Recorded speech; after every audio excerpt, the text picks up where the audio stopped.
working. There we go.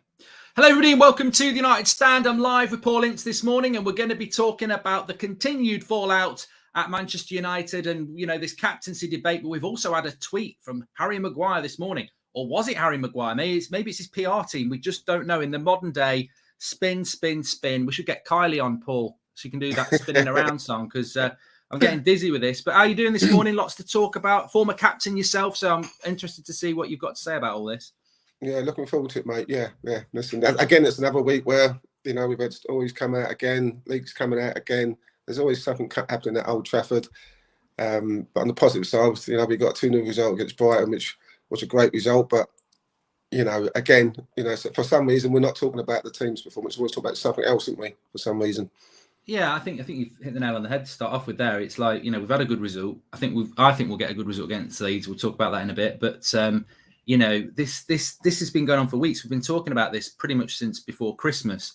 The constant stuff coming out. What makes me laugh is that you get these, and we've got this tweet from Harry Maguire, which I'll tell you about in a minute. But we get, you know, you get these players come out with a tweet, and then you'll get fans going, "Yeah, my captain, this, that, and the other." You sit those journalists down, and I'm like, Have you had your head buried in the sand for the last 2 months? Like, I know journalists make stuff up, but Gary Neville in his podcast last week was like, the funny thing is these players talking to journalists don't realise these journalists are talking to us. Now, he's not going to call out who it is, but there's definitely issues in that dressing room, and whoever's involved, there's definitely an issue. And I don't know what your thoughts are about it before we get into the depth of it, but I just think it reflects badly on the club again that, you know, ultimately, who wins anyway when you've got players arguing with each other? There has to be somebody somewhere. It reflects badly on any leader that they've not been able to get hold of it. Listen, for me, it's always tough, you know, unless you know who the source is, unless you know who the players are, and we know, and I know from my time, you know, where players were speaking to journalists, the journalists will never reveal their source. Yeah. So, you know, it's not like a manager can go into the change room and say, right, lads, from this moment on, I don't want no one on social media. I don't want no one talking to the press. I don't want nothing coming out the press. That's what you probably want to do as Ralph Rangnick at this important stage of the season. But it's just hard to know. Unless you know the sources, you can't stop people from picking up the phone or texting their journalist mate going, "Hey, this is going on. This is going on. Put that in. Put that in." You know, and it might not be. Also, he's got no. Sorry to interrupt, Paul, but he's also got no authority, has he? I mean, the club wouldn't let him let Lingard go. They wouldn't let him get a midfielder. He's only here as an interim. But at the same token, he's still in charge. He's still the one who picks the team. You know, he's still the one who sets the team out, and he's still the one who barks the orders to the players. And you know, it's just not impossible to stop people talking to the press. It happened in my time. What went on? You know, it was like the Paul Gascoigne situation before the World Cup in '98. Yeah. You know, when Glenn Hoddle told him that he wasn't in the squad, and you know, he smashed Glenn Hoddle's room up, and you know, went back into his room for, you know, and it got out. Someone there got out because the stories just go round, and before you know it, someone speaks to their mate in the press, go, "Listen, but this is what happened with Gaza." Next minute, it's banging the papers. So you're never going to get away from it unless the players know who these players are and put them to the sword. That's the issue. But you're right. It's like every week now, you know, and I said last week on the show, you know, can we just have a period of time where we can just focus on Manchester United? We got a Champions League game next week. You know, we're in fourth spot. Yeah. You know, just for, you know, the sake of the fans and the sake of the club, just focus on United, not have this stuff every week about he said this to the press, this is coming out again, and it's the same old crap every week. It's not anything different.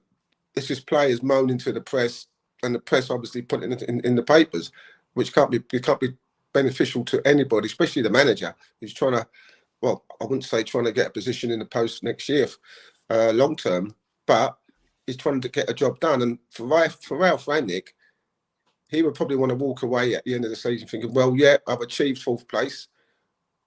You know, we've done what we've got as far as we could get in the Champions League. Who knows where that can be? You know, who knows where that could be? And he can hand it over to someone else. You know, this is what we should be talking about, you know, but we're not. We're talking about, again, player power, players sneaking off to the press, you know, revealing what's going on.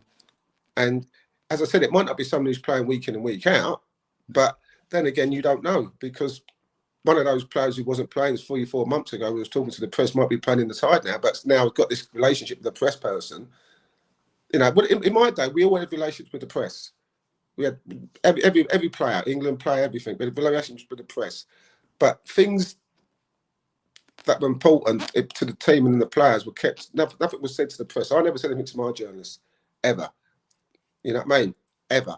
So I think it's the time we need to knock it on the head in this important stage of the season. I really, really do. Well, I was told last night at about 7 o'clock that there'd been a big meeting at United, a sort of clear the air meeting, and a lot of the players that have issues have sort of agreed to put it aside until the summer, which is very big of them because they should be bloody doing that anyway. But then a couple of, literally 20 minutes later, this was obviously briefed by quite a few people because we had the story, I think it was from David McDonald, saying that there's been meetings this week between Maguire and Ronaldo and Ranić about the captaincy.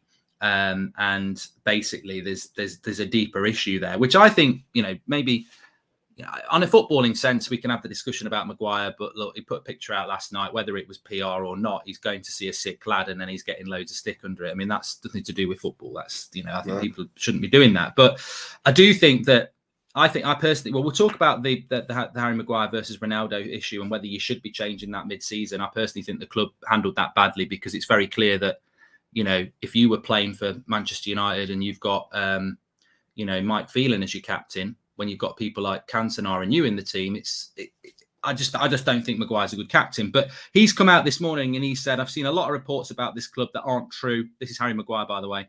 And this is another story. I'm not going to start posting about everything that is written, but I needed to make this one clear. We're united and focused on Sunday. Enjoy your day, everyone. I mean, what's your thoughts on that? A United captain coming out and reacting to a story that effectively is in the Daily Mirror. It's in the Mirror. A lot of people can make their own mind up whether they want to make it true or not. But a Man United captain coming out and saying that this isn't true, and it's another story that's not true, and we're all united.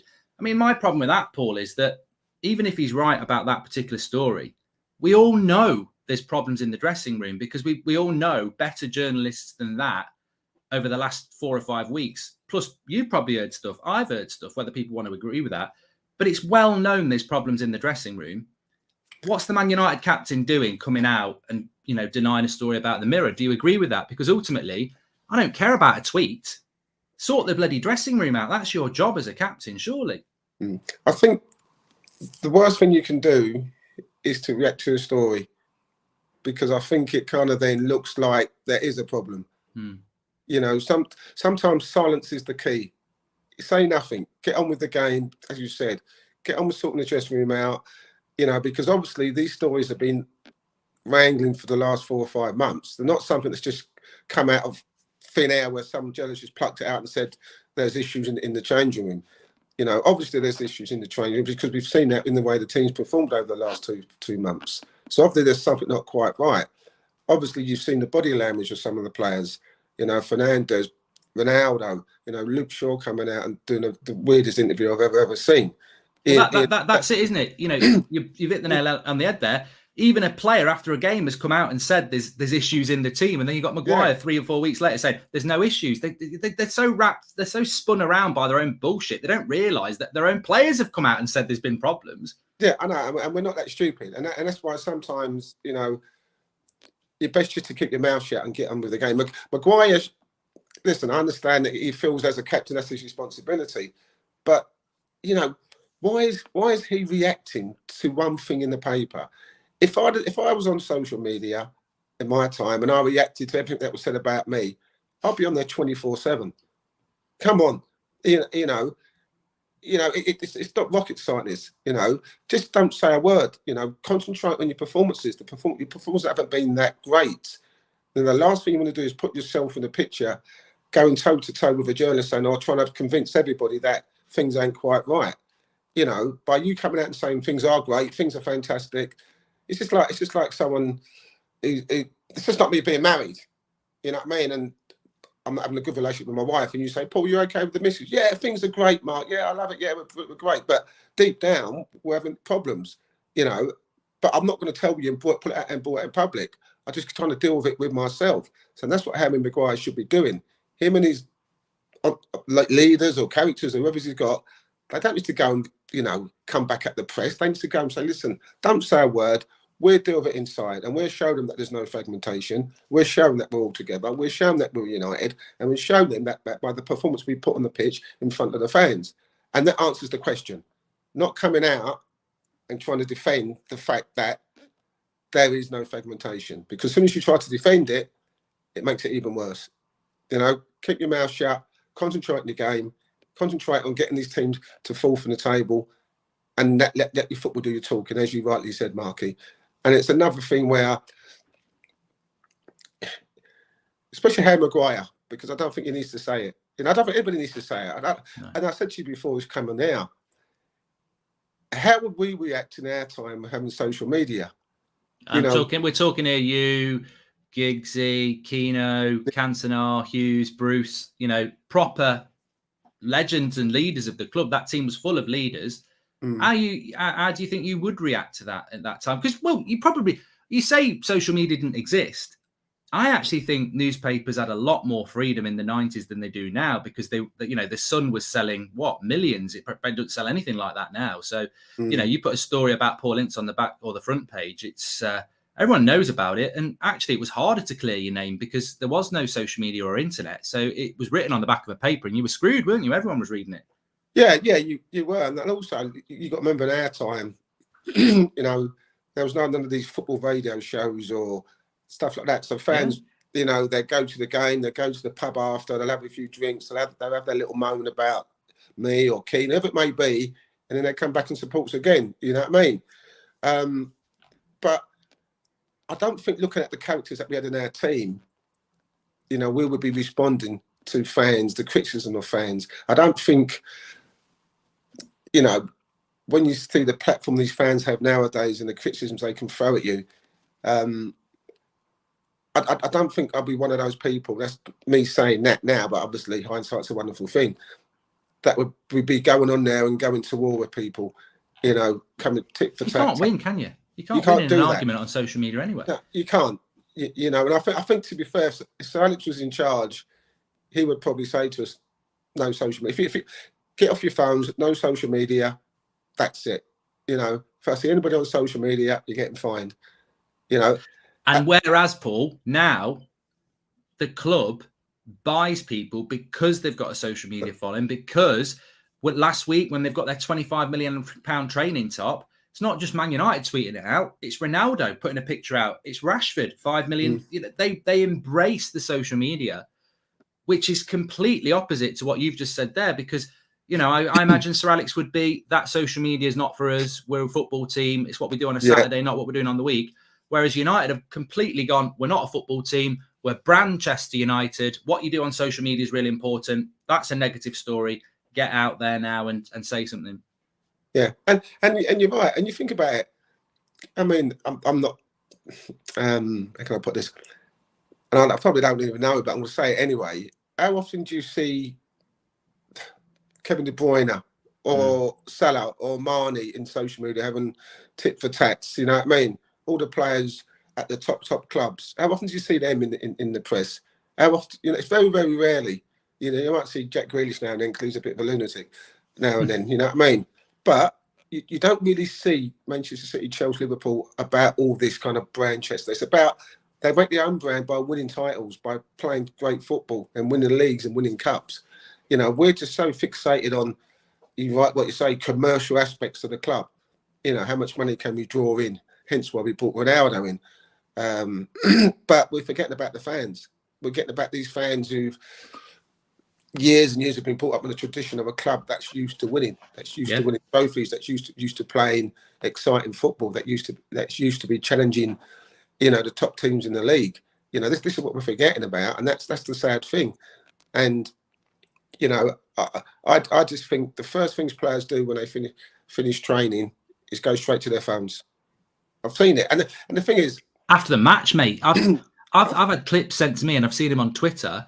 You know, from you know, on your DMs on Instagram, not from United players, to be fair, because I know a few players, and they'll be like, they'll send me a clip of someone who scored the goal, and they're like, this is what a goal scorer does in the dressing room. And he's sat there, and everyone's talking to him. He's not interested. He's like this, literally 2 minutes after coming off the pitch, he's on his phone, like, you know, and it's like, it's sad, really, isn't it?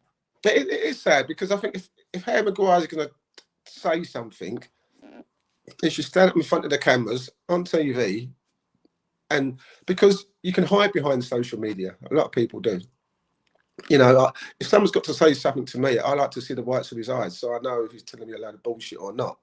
So if Harry Maguire wants to come out and say this, go and stand in front of Sky cameras or whatever cameras or United. You know what, you've bloody given United a good idea now. They'll definitely do that. I said yesterday morning, right? This will make you laugh. I said yesterday morning, the story had come out about Rashford, Ronaldo, and Maguire on the Wednesday. And yesterday morning, I said, I think it was actually yesterday afternoon. I said it because I didn't do the morning show. I said, I bet there'll be a picture this afternoon of Ronaldo with either Maguire or Rashford. On Rashford's Instagram in the afternoon, he's there with Ronaldo. And it's like, I'm not knocking him for doing it, but you can read that club like a book now on what they will do to react. And they probably will do an interview. But what I was going to ask you as well is, because, I mean, just reminded me about Rashford. Obviously, there was a story on Wednesday that added Maguire and Rashford have got a problem with Ronaldo. I mean, look, whether that's true or not, for me, I don't really care about the individuals involved. It's the fact that there are problems. And that's what some of our fans don't realise. There are problems. You know, you can have your favourites about whether you think favourites are involved or not.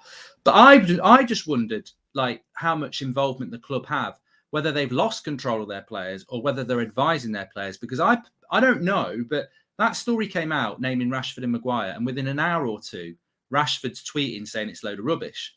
Then the journalist probably rubs his hand together and goes, look at the exposure I've got here. And quote tweets it and says, we all know it's not a load of rubbish, Marcus. And then Rashford's stuck in a situation where, does he continue the argument that he never should have started in the first place? But then it leaves Maguire's people going, you've said nothing and Rashford said something. So you've got to say something now. And it's like, well, where's the club? Is that Rashford's PR saying, right, get a tweet out, which it probably is, going to not consulting the club? Because the club should be saying, none of you say nothing, but they obviously haven't got the power to do that. And Maguire sort of has to say something now because, well, Rashford said something and you've not denied it. And it's just say nothing. Let your football do the talk. That's what I said. Silence is is the key on this. Silence is the best way, you know, because, I mean, I don't know whether the club know what's going on. You know, I don't know whether, right, I don't think the hierarchy do because they're back over the pond. You know, but they're just logged onto online banking, looking at how much money they're making. They're interested in that. They don't need to be in Manchester for that. They've got the little key code login spreadsheet. But this is what I'm saying. This is what I'm saying to you. Who is running Manchester United Football Club at this moment of time? Who's their day-to-day in charge? Who is the main man? Now, is it the football director? Is it Darren Fletcher? He's doing lots of things. I think he sweeps the car park as well, so he's probably in charge of that. So who's in charge? So when you say, you know, what are the club doing about it? I don't think that was even realise what's going on, and that's just what I think what people are taking to their own devices to actually reply to what's going on. Players are doing it individually, or their PR company saying, "Oh, you're right, what you're saying." No one at the club, at the helm of the club, is going, right, bang, we need to stop all this. This has been going on too long. You know, maybe they haven't got the power, Paul. Maybe some of these players are just, you know. But therefore, if that's me, if that's Roy Keane, if that's Brian Robson, we're having a meeting and saying, listen, no one talk to the press, all right? Anything the press say, don't reply. Stay stum. Tell your PR companies, stay stum. All right? So you've been told, not by the hierarchy, but by your teammates, by your leaders of the team. You've been told, don't reply. Get on with your football, and at the end of it, we'll see where we are, and then we can go from there. All right, so all the players are aware of the situation, and there'll be agreement on that is the situation. So from now on, you won't have Rashford coming out or Maguire or whoever it might be, replying to a tweet from a journalist or a fan or something like that. Because we've got this agreement, we're not going to say anything, and we keep it in-house. And that has to be the start of it. That has to be the start of it now. And it kind of shows how fragile Man United are as players, that every time someone says something, you feel you've got to come back at them. You know, it's a fragile thing to do. You know, so for me, as Maguire, if Ronaldo, the two leaders, that's what they've got to do. No more tweeting, no more going against the press, none of all this, like, someone says a bad thing about you, you've got to reply to it. You know, have some balls, take it on the chin. You're always going to get criticised. You know, I always used to get criticised You know, you take it on the chin, you prove people wrong. You don't come out, you're not going to prove people wrong by coming out saying, well, this is rubbish, that's crap, you're lying. We're not interested about that. We're interested about you winning games, you know, and this is the problem. No one from the top, there's no leadership from the top. And I always say the fish always rots from the top, from the head. All right. And that's what we got at United. No leadership, no one knows what's going on. No one's prepared to stick the net out and say, bang, enough's enough. And this is why we're having these problems week in, month in. I think it's. I think you're right. I think that when you know there'll be a lot of people who are like pro Rashford, pro Ronaldo, pro Maguire, or anti Bruno, or everyone's got their favourite players. I get that, but I think actually the club win because you know whoever the players are that you like or you don't like. If you remove those players or drop those players or sell those players, you're still left with the head of the fish, like Ince says. And I think that we'll talk about the captain thing in a moment, but in some ways it's irrelevant. Does that mean United are going to win the league next year if we change the captain? No, the club's a joke and the club's not being run properly. And, you would have been a part of this, but as a fan, and many people I think would agree with this, when I think about Sir Alex Ferguson and issues, whether we lose a couple of games in a row or whatever like that, siege mentality, 2 words always are something that I think about United in crisis under Sir Alex. And that siege mentality was, he didn't talk to the BBC for years. It's like, right. We're a football club. We're Manchester United, that badge, what we're about, screw the rest of them. In fact, almost make you hate everybody else and focus on your dressing room. Mm-hmm. We cannot have a siege mentality at Manchester United when these players are running themselves as individual clubs, whether it's the Ronaldo club, the Rashford club, the Luke Shaw club, the Bruno club.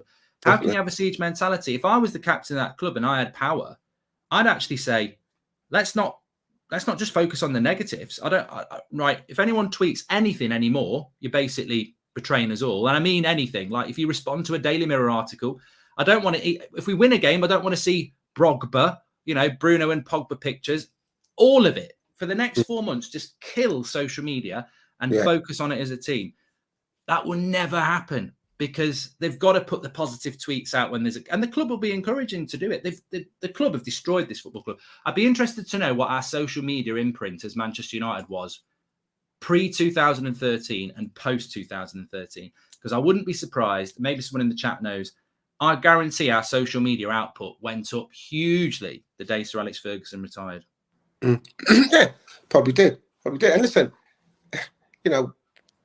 sometimes I hate going back to what Sir Alex would have done and, the greatness of the man. And we know times have changed and this is not, the mate United of, many, many years back, but you're still right in what you said. You don't have to be the mate United or the manager of years ago, but you still got to have that siege mentality because we are Manchester United and we are different to every club. And everything that's highlighted is magnified because it is Manchester United, so we have to make sure we have that siege mentality. Whether you're winning games or losing games or, you don't like him, you don't like, Teddy Sheringham didn't like Andy Cole, but they played together, for years as a partnership, but you never saw, Andy Cole and Teddy coming out and saying, no, I don't like him, X, Y, and Z, but you still got to have that siege mentality. And if the focus is always on something else, on replying to a press or replying to a tweet, and then you're going to not succeed. And we've seen that in the performances. We saw it against Brighton in the first half. The fans have had enough. It's not very often the fans, boo their players off. And Man United fans are great with their players. Their players. The fans have been absolutely brilliant. But the first half was abysmal. It was absolutely abysmal. So. If you think, why we keep performing the way we're performing, it can't be the fact that we're bad players, because they're not bad players, but everyone's got different opinions. And, as you said, we're not sitting there in the changing room.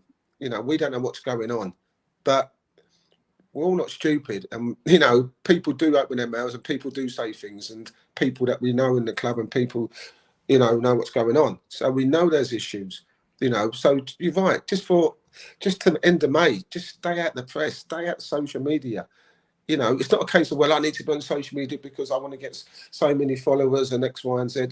Doesn't matter. You're earning enough money as it is. You're not going on social media to get so many likes, because you get players who will go on social media when they've scored a hat-trick. So they go, oh, he's great, oh, what a great player, all that lot. But when it's on the other foot, you kind of reply to it, you don't like it. So for me, you're right, have that siege mentality, even just for 2 or 3 months, even if you don't speak to the players that you don't like. As I said, you don't have to like players, but just agree on settling on one thing, and that thing has to be siege mentality. People can't wait for Man United to fail. They can't, because it's the biggest story. Man United is a front page, back page. It's always been that way, So don't give them a reason, to criticise you and have a go at you, because obviously by the looks of it, when they do that, some of the players are fragile and want to come back up with something else, and that's not the way forward, So I'm not sure who's going to lead this party, but it's definitely the right way. The word siege mentality is the right 2 words for me. We'll come on to the captaincy. Obviously, there's been stories. I mean, look, we can talk about the press story. We can talk about the fact that this has been discussed amongst the fans for probably most of the season. People have even said De Gea or Bruno. Harry Maguire is captain of this club. For me, should not be captain of this football club. Captaincy and performance go hand in hand. I don't think his performances are good enough to even start for United, but I certainly don't think at a time like this, I don't think he ever should have been given a Man United captaincy anyway. I think I'll put that on Ollie. He gave it to the wrong person. But even on Monday night against Brighton, when they surrounded the referee, I saw him run in, and I thought if that was you or Robson or Keane, you'd push everyone away and they'd listen. He's trying to get everyone out of the way. Ronaldo's getting past him. Bruno, even McTominay is getting past him. And I'm like, they ain't listening. They ain't listening to this guy. And he walks out of Trafford and he's got a sad face. And it's like, he looks like he's carrying the world. How? Let's be. I don't know Harry Maguire as a person, and I don't like it when people attack people as people. He's a footballer, and as a footballer, you've got to have thick skin. I don't think he's a very good footballer. I don't think he's a very good captain, but I don't know what he's like as a person. So hating on Harry Maguire, I'm not here for that. But as a captain, I don't know. I don't even know how he would know how to captain Manchester United. I don't know what he's done in his career to know how to lead that club. And that's something I think people miss, Paul. It's like, even if you want Harry Maguire as captain, how does he even know? What does he know about Man United, about leading Man United, about winning games and from difficult positions? One thing I think about United and under Maguire's reign is how many games do we be 1-0 up and it'll go 1-0, 1-1 with half an hour to go and there's no response.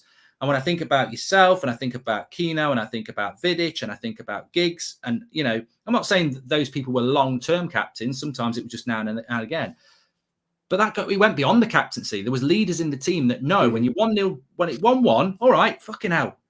Right, we'll go again. He can't get that team going. So I'm not saying, I don't know. For me, there's 2 or 3 people I'd probably give it to over Maguire.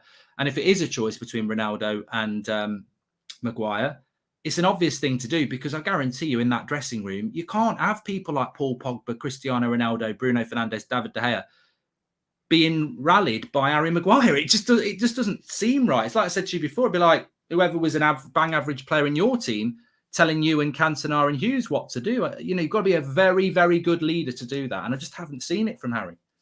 I think the thing about being a captain, first thing, you've got to have respect from your players, okay? Secondly, you've got to know what you're talking about because players are not stupid, So if I'm standing up at half time and I'm saying this, we've got to be doing this, we need to be doing that, you've got to know what you're talking about because if you don't, players will devalue yourself as a captain. Thirdly, you have to perform. You're the leader on the pitch. You have to set the example, and when you look at the likes of Keeney and Robson and Bruce and the type of captains they were, they were tough, they were mentally strong, they had this kind of fire in the bed. If you talk to all these players about their backgrounds, they'd tell you they've had tough upbringings, You talk about myself, people like that, we've all had tough upbringings. That's where we got our character from. That's where we got our desire, to want and the will to win, to be the best and do it at all costs, I don't think players have that nowadays. I think the generation is different and the upbringing is different. And that's why you hear people always say, well, we've got no leaders anymore, we've got no characters anymore. because a lot of them have been brought up with a silver spoon in their mouth. You know, they haven't had the kind of trials and tribulations that we've had, you know, single parents families and, you know, living in digs and all that, having it hard, having it tough, you know. So, but secondly, the point of being a captain more than anything is you're the manager on the park. You're the manager's ears. You're the manager's voice. You know, and if you're not showing that in your performance, and even if you're not playing well, there's times where I've been, loads of times, where I've been absolutely crap. I mean, shit, basically shit, and I'm thinking to myself, "Fuck me, I'm having a bad day today." You know what I mean? Every other week, trust me. Yeah, probably every other week. But what I guarantee you though is that I'd make sure the play people around me will be fucking on their game to cover up how bad I'm playing, and I'll make sure that if I'm not playing well with my feet, then I need to be playing well with my mouth. I need to make sure I'm ordering people about and make sure I'm, you know, if people ain't pulling their weight, I need to be onto them. And if I ain't doing that, it becomes a problem. Because if, for example, Harry Maguire, there's players who are not pulling their weight and other players can see it, and they go, how comes he's not saying anything to him? You know, he's not running for the ball. As soon as it's me, he has a go at me. But he won't say anything to him. That's lack of leadership. It's lack of captaincy, you know. And I look at that team and I think to myself, well, who would you give the captaincy to? Who would you give it to? Because I wouldn't give it to Fernandes. Because, I mean, if you look at, listen, as well as the top player he is, you know, he's only been there a year. A lot of his time we've seen him this season, he's been throwing his arms up in the air and he's been arguing. That's not a leadership quality. That's not to set. Yeah, but that's what I mean. We gave it to Maguire after 3 months, Paul. That's all he did. But yeah. But this is, you know, I think it's a typical, you know, English centre half. You know, you're not going to get the. It's funny though, because look at Ronaldo. Would you give it to Ronaldo? There's a debate between Ronaldo and Maguire. Now every day, yeah, every day. But Ronaldo. I don't think he's a perfect captain, but you know, it's like choosing between a go-kart and a bloody Ferrari, isn't it? Like, you know. Yeah, but you've still got to set the right example. Ronaldo's the one storming off the pitch. Yeah, it's not perfect. I agree. You know what I mean? So that's what I'm saying. So we haven't actually got the ideal captain. No, this is what I'm on about. The bigger problem at the club is, yeah, I do think there'd be improvement if you put Ronaldo as captain over Maguire. I do, but I don't think it means we're going to be third or second. I still think we're fighting for fourth. No, listen.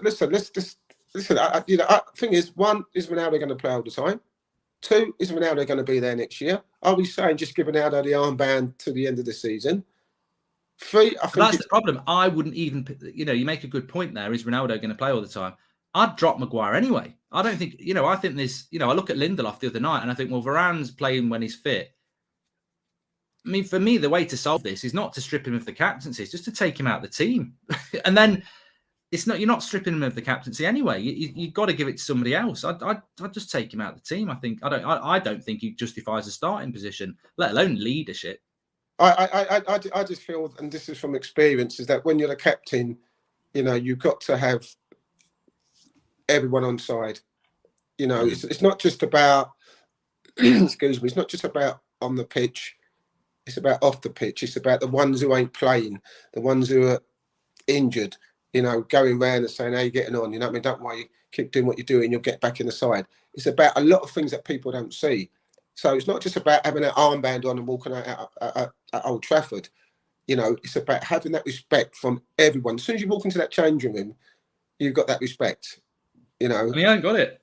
And that's what a captain's all about. And we were fortunate because we had about 7 or 8 captains in our in our team, and it wasn't about wearing the armband. You know, in our England team '96, we had about 7 or 8 captains. Myself, Shearer, Tony Adams. You know, Teddy. You know what I mean? We had enough leaderships in there. You know, so and that's what you should have, isn't it? Because you look at Liverpool. I don't think Van Dijk's the captain, is he? It's Henderson, and Henderson. You could probably give it to Mane, Salah if you wanted to. You could give it to. You bet you could give it to Robertson as well. You know, there's probably about 5 or 6 in that team, isn't there? So. But you think the captaincy is now more important than it has ever been in football than it was back in our day. And as I said, because we had so many leaders in the team anyway, we weren't one of these people who said, oh well, I need to be captain, I need to have the armband on. You know, we weren't like that. You know, we just had common goal, and that was to obviously win titles and win trophies for Manchester United. And it didn't matter who wore the armband, who lifted the trophy. We still got to lift the trophy anyway. But nowadays, the captaincy is really, really important. And I just think if you've got a club where so many players have got different opinions on what's happening and what they should be doing, and not one person can bring that together, it's a problem. And if Maguire's only got probably 2 or 3 people on his side, it's hard to get everyone to sing in the same hymn sheet, because whatever he agrees, Ronaldo might not agree, or someone else might not agree. We keep saying Ronaldo and Maguire, but it could be so many people who've got different opinions. So it's like having strength in numbers. That's why when you see some managers, they've got about 4 or 5 staff around them. It's like strength in numbers, rather than just being there standing on your own as a coach. You know, you can see what I'm saying. So unless Ronaldo and Maguire and all the people who the other players follow come together as one, there's always going to be issues. Do you take Maguire out the firing line? We had this conversation before. I think the answer is going to be no. I really, really do. I think there's been times where he could have done. You know, I don't think Maguire was okay on Monday. I thought he did okay. I thought he did everything that he needed to do. Let's be honest.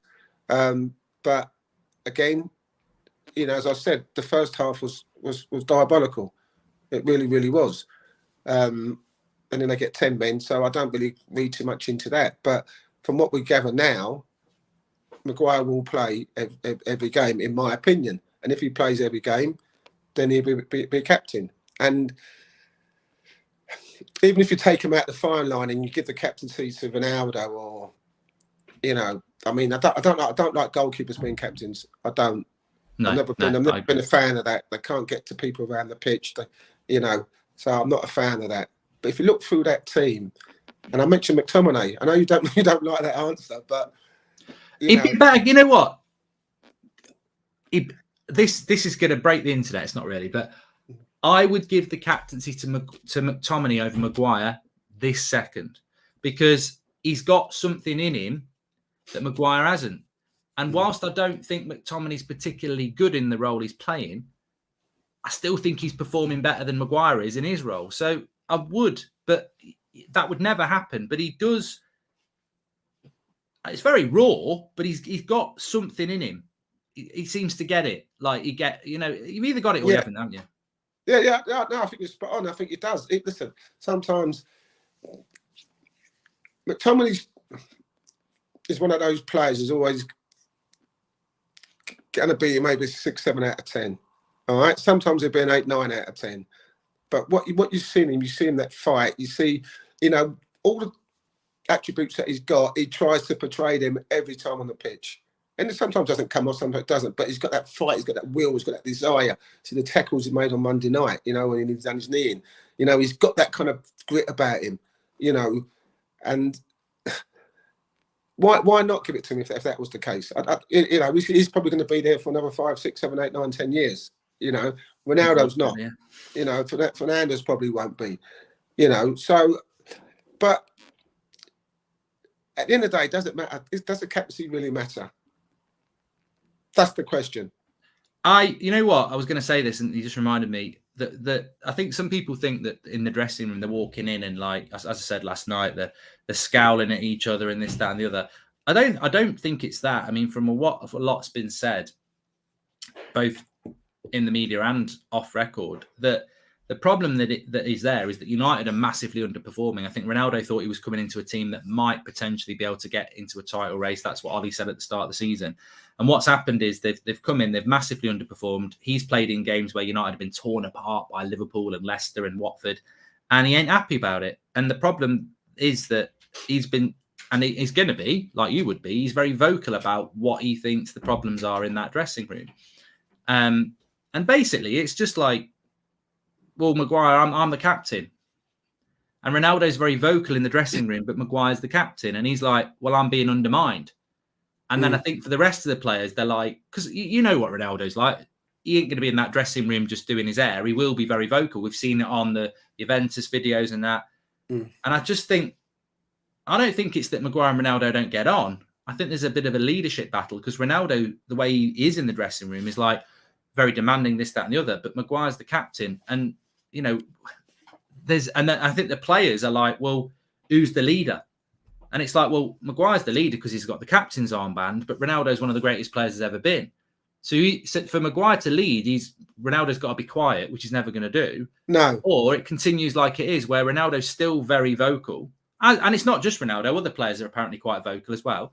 Pogba, Bruno. And Maguire basically just becomes a bit of a postman Pat, really. He's just a bit of a, nice guy. Well, we don't know what Maguire's... I'm sure Maguire will be saying something in the change room. I'm sure whether it's forced upon him. Just whether it's been listened to, isn't it? Because you've got Ronaldo saying one thing, you've got him saying the other. Because Ronaldo's one of the greatest players in the world, you know what I mean? Doesn't mean people should listen to him, because if I was shouting a load of baloney to you, you're just going one ear and out the other. Players are not that stupid. But, what you'd like to think before a game, there'd be loads of people shouting. In my time, there was loads of people shouting, come on, let's do this, let's do that. And then someone else would say something. And there'd be 5 or 6 who would just sit in the corner and just prepare themselves differently. It's at the half time where you have to change the game or make an impact in the second half. And if Maguire's saying something and then Ronaldo says something completely different, then you think, well, which way are we going here? And this is why it's important they actually say the same things. So if I was saying, say Keenan was saying something to the players at half time, and I agree with him, I'll say, yeah, he's right. We need to do this. We need to do that. We need to do that. And all of a sudden, you've got 2 leaders going, right, this is what they want. This is what they think. And this is what we're going to do. But if you've got a split gist from saying, oh, well, are we listening to Ronaldo and Pogba and Fernandes, or are we listening to Maguire and Rashford and Shaw? Because each one's got to have their partners backed up. So it does make sense. Who are you captain of? You didn't really captain United much, did you? Were you Liverpool captain? Liverpool captain. So you're at Liverpool, right? And in the summer, I've captained Man United a few times. I'll have you know. All right, you're at Man United then. Let's keep it on thing. You're Man United captain. I captain Wolves and Middlesbrough and England and Inter Milan. Anyone else? Do you want to be at Wolves or Middlesbrough, or do you want to be at Man United? It's a hypothetical. What club do you want to be at? I'd rather be at Wolves at the moment. We're at Man United. Wolves ain't ever going to work in my analogy. So you're at Man United, right? It's the summer. Sir Alex brings in, God, when were you at 94? He was a good striker back in 94. World football was Batistuta, right? Yeah. So Man United, you're the captain. Batistuta comes in the dressing room, and he's like, I disagree with what's going on here, Paul. I disagree with what you're saying. How are you going to deal with that? But the thing is, it's never going to work because you're a good player. You're not Harry Maguire, are you? So it's not you've not been relegated 50 times and played for bloody Hull and Sheffield United and Leicester. I think that's the problem. He hasn't got the authority to go up against Ronaldo, has he? Well, he has, if he believes he has. Anybody's got the authority. I mean, bloody hell, you've just spoken about upbringings and everything like that. Part of these tough upbringings is that you stand up for yourself, don't you? But I just think he's had his nose put out of joint because this great footballer's come in, and there will be players like Bruno who idolise him, and maybe Pogba's the same, and Varane obviously played with him before. So it's not even a bad thing. I think it's what do they call survival of the fittest, isn't it? Like, yeah. Ronaldo's not walked in there and took everybody off Harry Maguire. I think he's walked in there and probably 5 or 6 players have gone, bloody hell, I love Ronaldo. And I just think that, again, I think it just comes back to the manager, and obviously Ranić's not been the manager for a lot of that. This is a lot of Ollie's problems. You wonder what part Ollie played, because for me, at the start of the season, he should have laid the law down and said, this is the leader, but I'm the leader. And I think it's been allowed to manifest all season into the situation that we're now in February. Yeah, and to be fair, you're spot on. I mean, Ronaldo's a serial winner. All right, and I think people respect him for what he's won. Doesn't make him that he should be the captain. Because he's won so many things. You know what I mean? Doesn't make he thinks he should be the captain. But if he's saying things that the majority of the squad think are right, then that's a different proposition.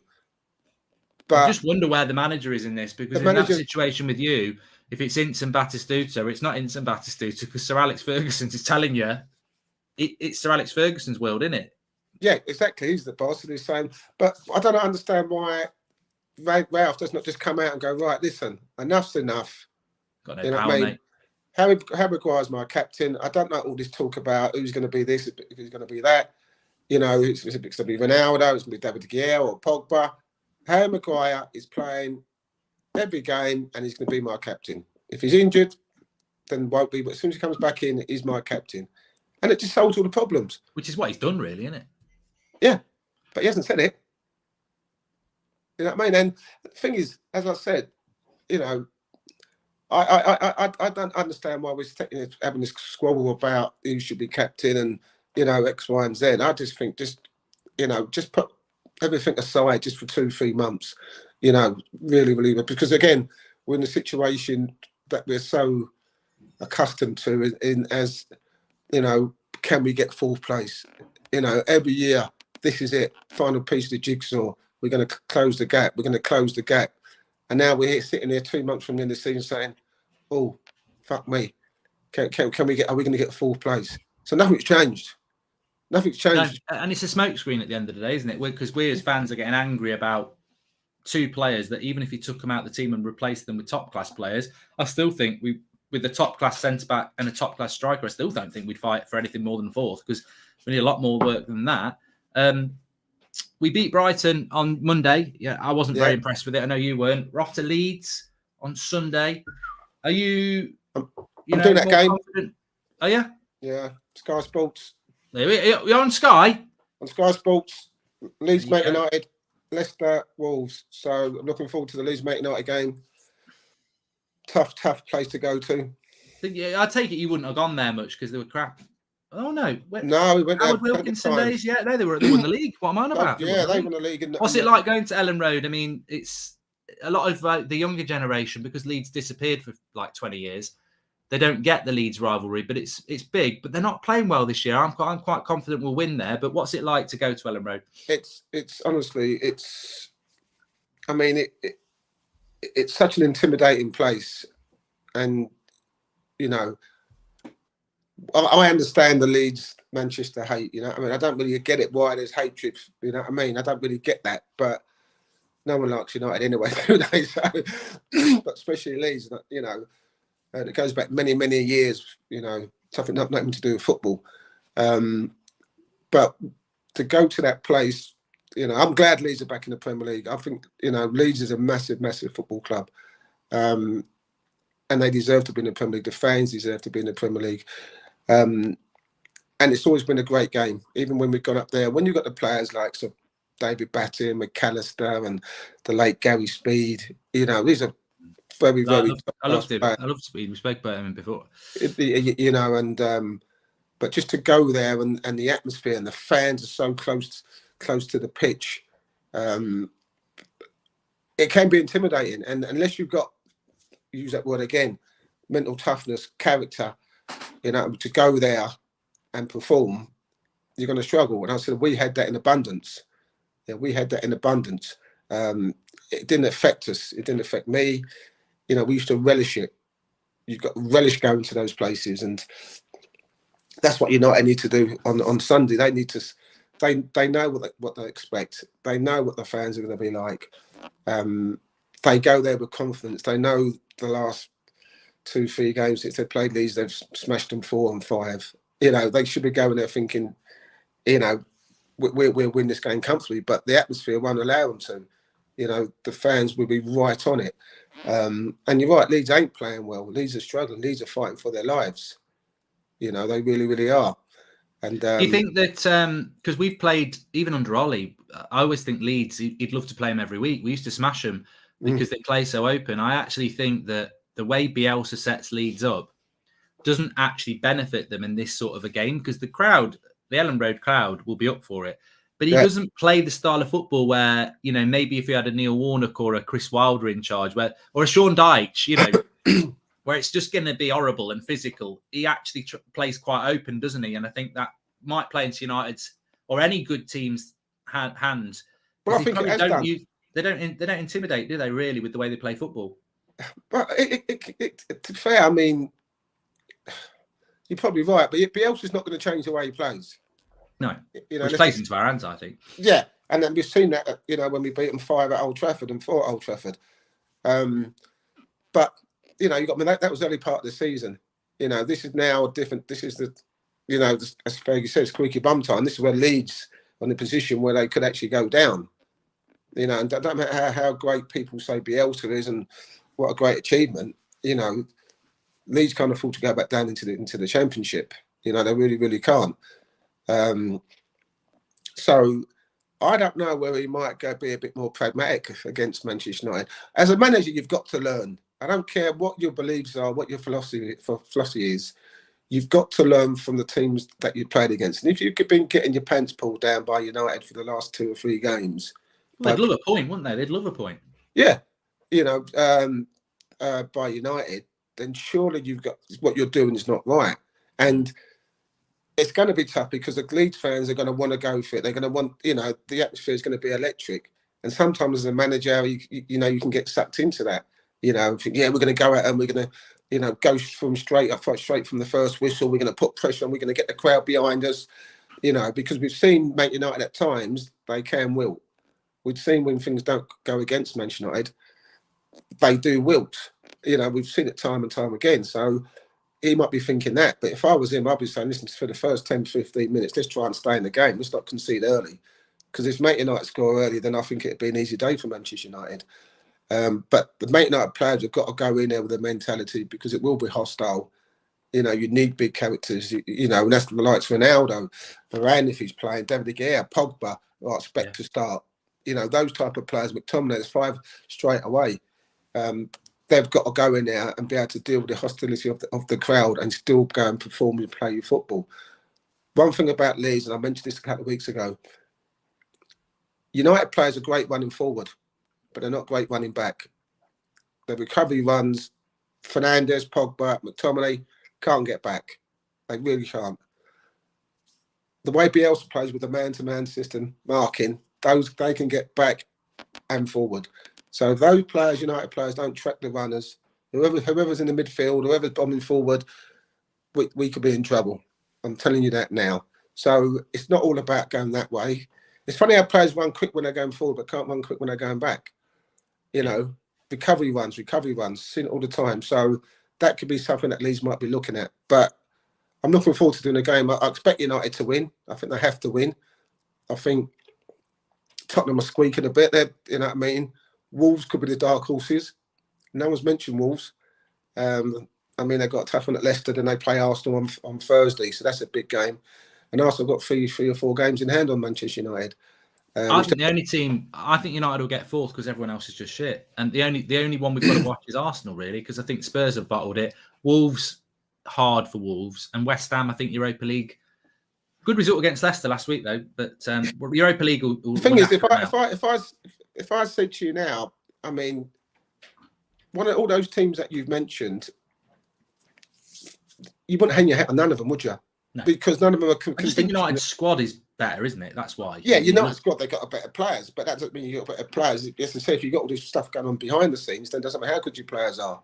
You know, if I don't think United deserve it, but it's hard to, like you say, who does, probably West Ham, isn't it? Probably deserve it at this point of the season, but you couldn't like hang your hat on anyone, like you say. That's what I'm saying. No one's convincing you. So, no, yeah, they want to run and they're playing exhilarating football. And, you know, I don't see it. I think United, you're right, have got the better players. They've got the better squad. But I'm not convinced. I'm not convinced. I hope I'm right and we do finish 4th. Forget about 3rd and 2nd and 1st. All that, you know, that was gone 4 months ago. I'd just like us to be sitting here next year saying, no, we're still in the chase for the Premier League. That's what I'd like to say one day. I'm not going to say it this time. That was the plan this year, wasn't it, according to Ali? But yeah, but listen, at the end of the day, United have had a lovely run of fixtures and they've got some tough games coming up, you know, and I was hoping, you know, with the fixtures that they've had, that they would have probably made a little bit of a gap from 4th to 5th.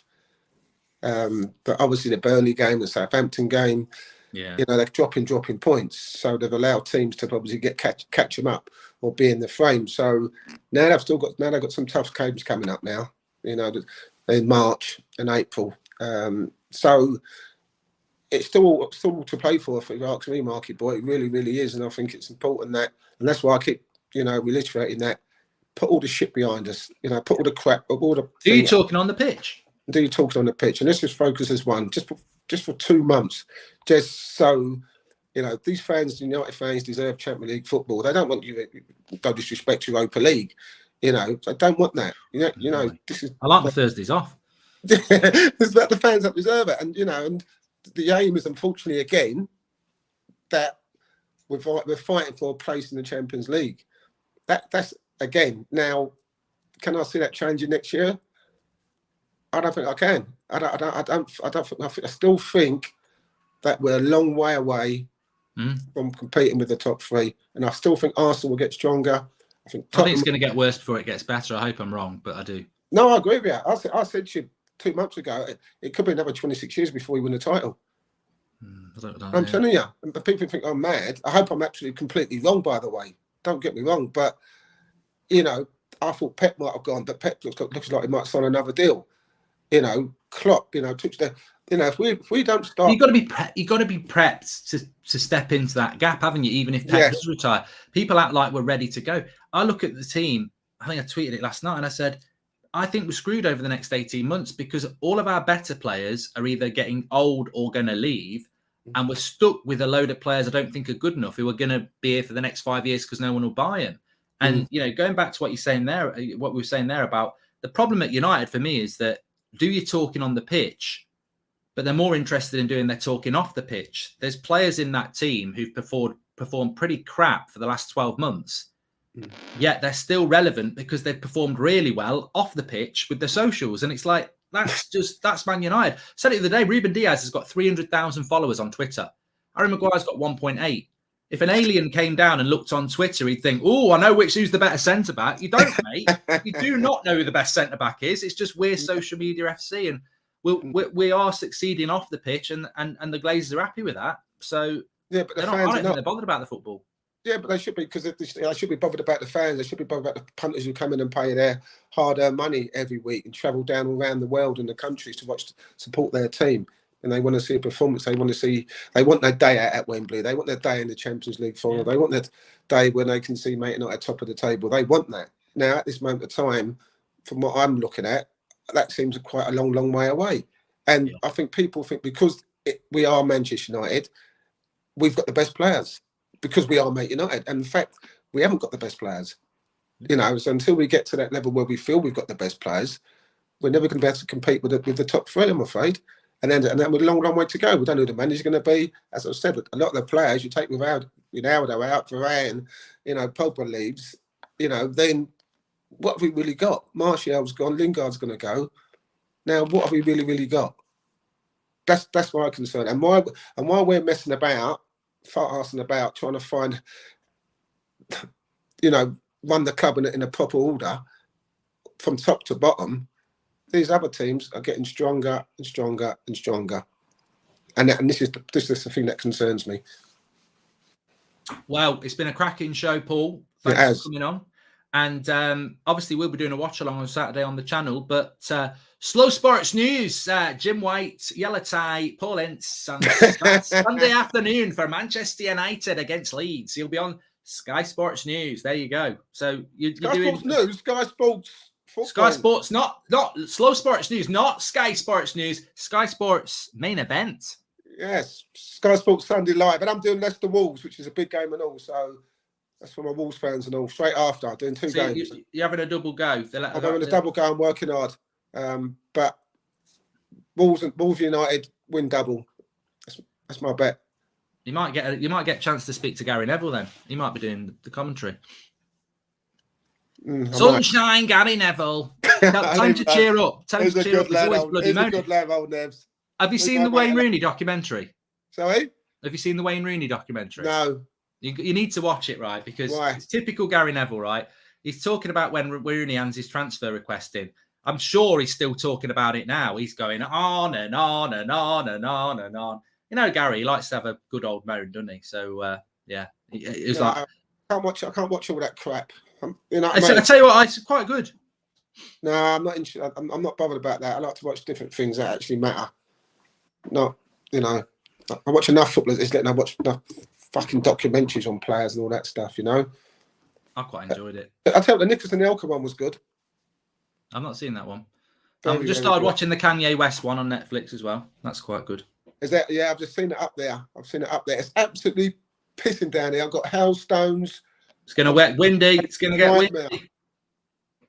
Windy in the UK. Anyway, Paul, I'll let you get off because we've had a big old chat there, and we'll speak to you next week, pal. All right, mate. Good luck the weekend. Thanks, See you, son. Speak to you weekend. Speak to you in a bit, pal. Take care. Bye, mate. Big shout out to Paul for coming on as ever. Always enjoy the chat, and I enjoy the chat when Paul's on as well, because I think people think he's a bit anti like the foreign players and pro the English players, but I don't think that is true. I just think he played for England and knows how dressing room works, and but I get accused of being the other way in relation to I'm pro foreign players and not pro the British players, despite being English. So I just think people just I think it works well because we have different opinions, and that's the way it should be. Anyway, thanks everyone for watching. Please smash a like on the video and make sure you subscribe. There was lots of good insight there, which I really enjoyed the chat. And for me, the players should be doing their talking on the pitch, not on social media. And I think ultimately it comes down to the ownership.